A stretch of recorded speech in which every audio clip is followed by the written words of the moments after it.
আসসালামু আলাইকুম। প্রিয় দর্শক, অন্য মঞ্চের আলোচনায় আপনাদের সকলকে আমন্ত্রণ জানাচ্ছি। বাংলাদেশে গোটা ফেসবুক এখন ডিমময়। নিউ ইয়র্কে ডিমের দাম এখন কত? ডিম মারলে যুক্তরাষ্ট্রের আইনে সাজা কি?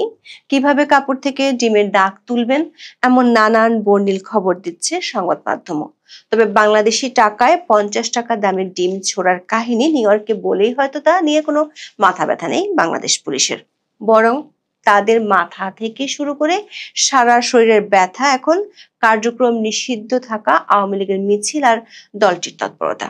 24শে সেপ্টেম্বর একদিনেই 244 জনকে গ্রেপ্তারের খবর যেখানে বড় করে ফলাও করে প্রচার করার কথা, সেখানে উল্টো পুলিশ এবং স্বরাষ্ট্র মন্ত্রণালয়ের চিন্তা আরো বেড়েছে।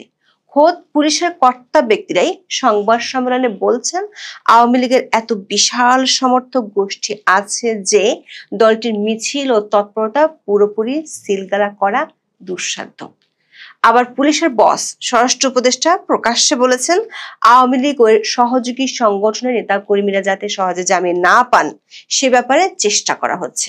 মানে সাংবিধানিক মৌলিক অধিকারকে পকেট বন্দি করেও কুল কিনারা করতে পারছে না সরকার।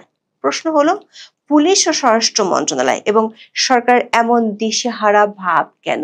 সূত্রগুলো বলছে পুলিশের হাতে দলটির তৎপরতার এমন কিছু খবর এসেছে যা নিয়ে বেশ বড় রকমের চিন্তায় পড়েছে পুলিশের ঊর্ধ্বতন কর্তৃপক্ষ। সরকার একাধিক সূত্র বলছে আওয়ামী লীগের কার্যক্রম নিষিদ্ধের ইস্যুটি ভুল ছিল, এমনটা মনে করছেন একাধিক উপদেষ্টা। বিস্তারিত জানতে চলুন যাওয়া যাক বিশ্লেষণে।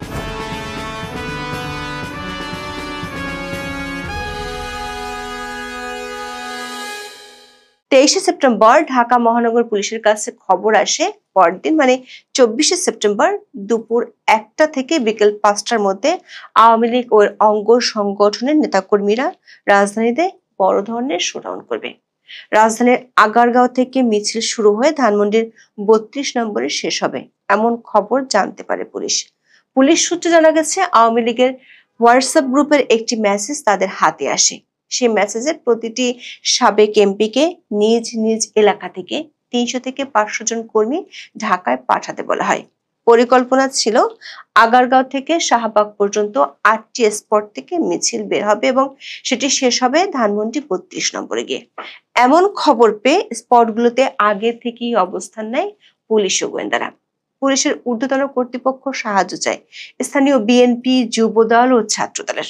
তাদের সহায়তায় আগারগাঁও থেকে ফার্মগেট এলাকা পর্যন্ত কমপক্ষে 244 জনকে আটক করে পুলিশ। তবে পুলিশের একটি সূত্র বলছে এদের অনেকেই নিরীহ পথচারী ও হকার। তবে একদিনে প্রায় 250 নেতাকর্মী গ্রেপ্তার হওয়ায় নিজেদের লোকজনকেই দায়ী করছে আওয়ামী লীগ ও সহযোগী সংগঠনের নেতারা। বিডি নিউজ 24 খবরে বলা হয়েছে ঢাকায় একযোগে মিছিলের পরিকল্পনা নিয়ে টেলিগ্রাম গ্রুপের আলাপের তথ্য ফাঁস করে দিয়েছেন দলেরই কেউ কেউ। গ্রুপ থেকে তথ্য ফাঁস নিয়ে ফেসবুকেও ক্ষোভ ঝেড়েছেন নেতাকর্মীদের অনেকে। পুলিশের ভাষ্য অনুযায়ী আওয়ামী লীগের মিছিলের সংখ্যা বাড়ার পর থেকে 24শে সেপ্টেম্বর একদিনই সবচেয়ে বেশি সংখ্যক নেতাকর্মীকে মিছিল থেকে গ্রেপ্তার করা হয়েছে। এমন সাফল্যের পর তড়িৎ প্রেস কনফারেন্স ডাকে ঢাকা মহানগর পুলিশ বা ডিএমপি। বিকেলে ডিএমপি মিডিয়া সেন্টার আয়োজিত সংবাদ সম্মেলনে অতিরিক্ত police commissioner S N. Mohammad Nazrul Islam যা বলেছেন তাতে পুলিশের দুশ্চিন্তার কথাই ফুটে উঠেছে। এক সাংবাদিক প্রশ্ন করেছিলেন, কার্যক্রম নিষিদ্ধ হওয়া সত্ত্বেও আওয়ামী লীগের মিছিল যে রোখা যাচ্ছে না, এটি কি পুলিশের ব্যর্থতা কিনা? দর্শক একটু শুনে আসি এর জবাবে অতিরিক্ত police commissioner S N. Nazrul Islam কি বলেছেন। 1 বছর আগে একটা দল ক্ষমতাচ্যুত হয়েছে, তারা টানা 17 বছর এই দেশ ক্ষমতা ছিল, তাদের বিরাট একটা জনগোষ্ঠী, বিরাট সাপোর্টার আছে। আপনি যদি মানে পার্সেন্টেজ হিসাব করেন তো 1% লোক নেতাকর্মী হয়তো দেশের বাইরে আছে, বাকিরা কিন্তু দেশেই আছে। ঠিক আছে, এই লোকগুলো আছে। তো সেই তুলনায় যদি হিসাব করেন, ওই তুলনায় কিন্তু মিছিল মিটিং বা তাদের কর্মতৎপরতা নেহাতেই কম। 2-1টা মিছিল হবে না, একদম 100% সিল করে দেওয়া যাবে, এইটা মনে হয় কিছুটা আমাদের জন্য দুঃসাধ্য।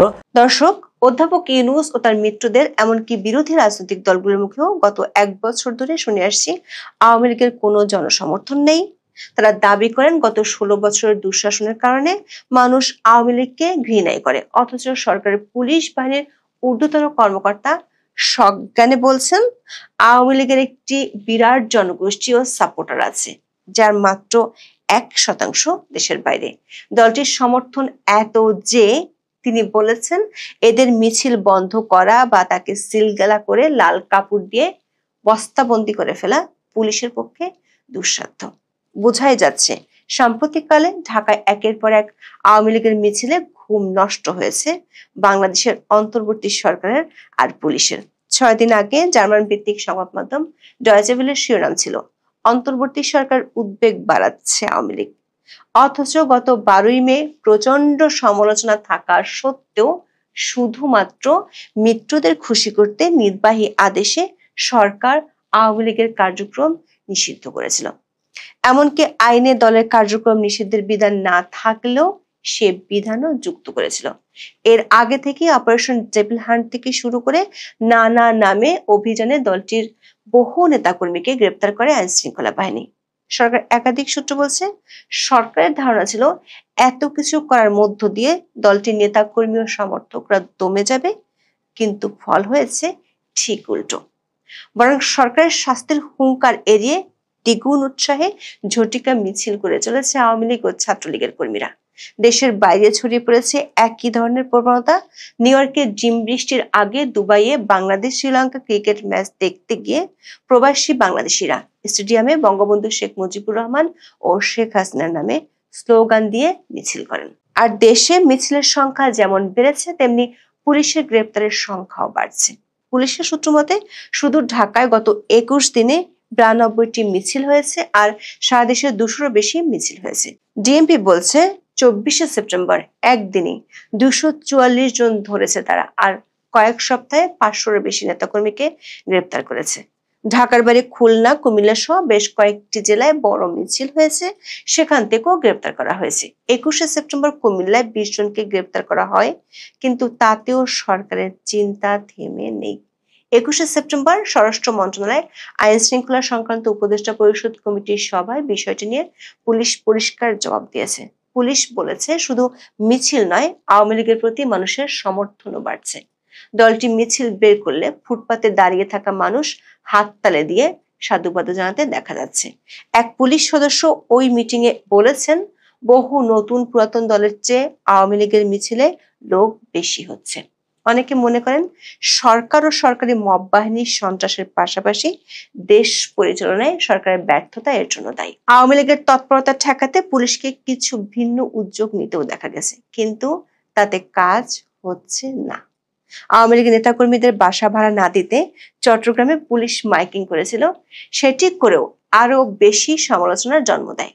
ঢাকায় যেহেতু মিছিল বেশি হচ্ছে তাই ডিএমপি পুলিশের উপর খবরদারি করার পন্থাও নিয়েছে ঊর্ধ্বতন কর্তৃপক্ষ।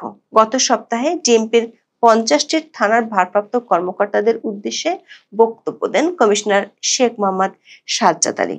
সেখানে তিনি আওয়ামী লীগের মিছিল ঠেকাতে না পারলে চাকরি নট করার হুমকিও দেন।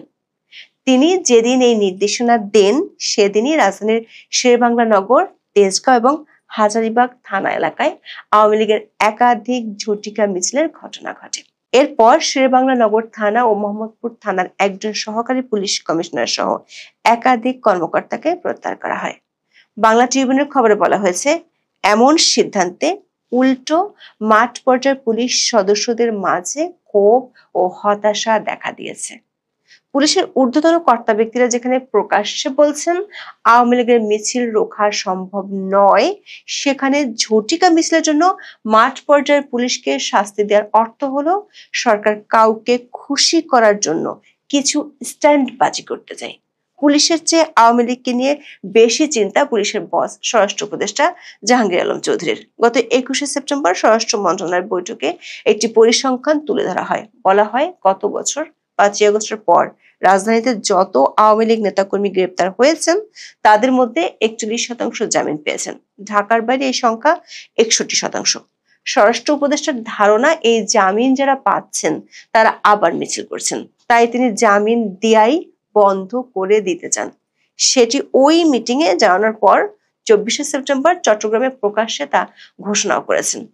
প্রশ্ন হচ্ছে, একজন নাগরিকের মৌলিক অধিকারকে স্বরাষ্ট্র মন্ত্রণালয়ের 4 দেয়ালের মধ্যে কি এভাবে বন্দি করে রাখতে চান তিনি? বলেছেন, আওয়ামী লীগের নেতাকর্মীরা যাতে সহজে জামিন না পায় সে চেষ্টা সরকার করছে। সূত্রগুলো বলছে, পুলিশ ও গোয়েন্দারা যে তথ্য পেয়েছে তাতে সরকারের দুশ্চিন্তা অনেক বেড়েছে। পুলিশের দুটি সূত্র নিশ্চিত করেছে, আওয়ামী লীগ ও অঙ্গ সংগঠন ঢাকার বাইরে অনেকগুলো জেলায় একই সময় একই সাথে বড় ধরনের শোডাউন করবে।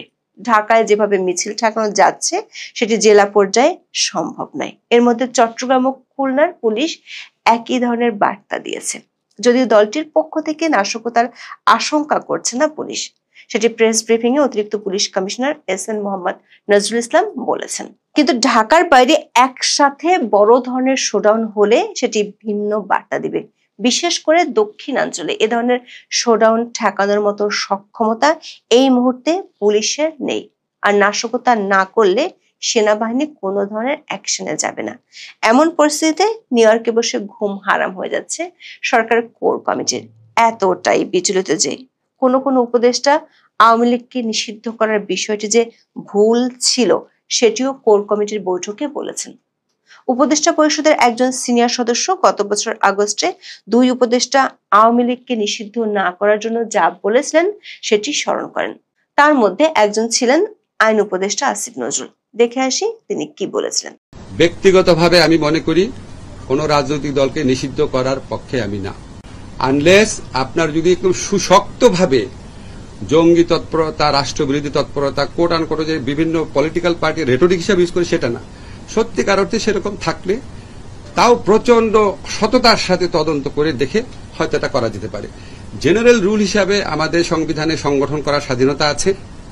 আওয়ামী লীগ বাংলাদেশের স্বাধীনতা সংগ্রামে নেতৃত্ব প্রদানকারী দল, বিভিন্ন গণতান্ত্রিক সংগ্রামে এই দলটার অবদান ছিল। গত 15 বছর তারা যা করেছে সেটা তাদের ঐতিহ্যের সাথে যায় না, সেটা মুক্তিযুদ্ধের চেতনার সাথে যায় না। তারা বাংলাদেশের ইতিহাসে বর্বরতম এক ফ্যাসিবাদ কায়েম করেছিল। এই কর্মকাণ্ডের জন্য ব্যক্তিগত দায় থাকতে পারে, লিডারদের সামষ্টিক দায় থাকতে পারে, বা দল হিসাবে ব্যক্তিগতভাবে আমি বলছি, দল হিসাবে আওয়ামী লীগ নিষিদ্ধ করা দল হিসাবে মনে হয় না সমীচীন হবে। সরকার একাধিক উপদেষ্টা মনে করেন এই নিষিদ্ধের আদেশ আওয়ামী লীগকে শক্তিশালী করছে। সিনিয়র উপদেষ্টারা বারবার দলটিকে রাজনৈতিকভাবে মোকাবেলার কথা বলেছিলেন, কিন্তু সরকার একটি অংশ মিত্রদের খুশি করতে যে সিদ্ধান্ত নিয়েছে সেটি এখন সরকারের ঘুম কেড়ে নিচ্ছে। একজন উপদেষ্টা বলেছেন, একদিনে মিছিল থেকে 244 জন গ্রেপ্তার করার অর্থ হলো মিছিলে বহু লোক ছিল। আর এভাবে গণহারে গ্রেপ্তার, প্রকাশ্যে জামিন না দেওয়ার হুমকি সরকারের ভাবমূর্তির জন্য বিরাট হুমকি। এই হুমকির মধ্যে আওয়ামী লীগ যদি আরো বড় ধরনের শোডাউন করে তাহলে সেটি কিভাবে মোকাবেলা করবে অন্তর্বর্তী সরকার, সেটি এখন বড় প্রশ্ন হয়ে দেখা দিয়েছে। এখন এ পর্যন্ত। সবাই ভালো থাকুন, সুস্থ থাকুন, নিরাপদে থাকুন। দেখা হবে আগামী পর্বে।